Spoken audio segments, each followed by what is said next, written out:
تو جو اپنے جوانی پہ نازا ہے، چند سال بعد تیرا بھی اپنے آپ کو دیکھنے کو جی نہیں چاہے گا۔ بھولو پہلوان ہمارے دور میں جب اسکول پڑھتے تھے تو وہ رستم اعظم تھا، پوری دنیا میں اس نے چیلنج کیا اور اس کو کوئی گرا نہیں سکا۔ پہلے اس کے دادا گامے کا نمبر تھا، گاما اس کے دادے کا بڑا بھائی تھا، یہ امام بخش کا تھا پوتا، تو بیٹا، تو وہ اس کا تایا تھا، دادا نہیں تایا تھا۔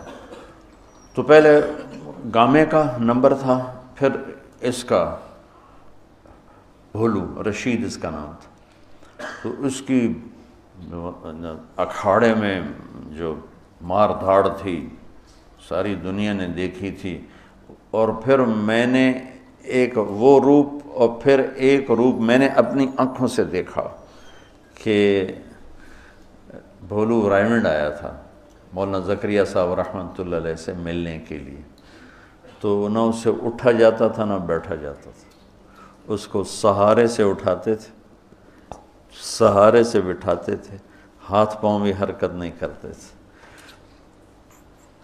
ایسے پھیلا ہوا تھا۔ تو حضرت شیخ فرمانے لگے اتنی چربی تو نے پالی ہوئی ہے جن قبر کے کیڑوں کو کھلانے کے لیے، کوئی اس کی بھی فکر کر۔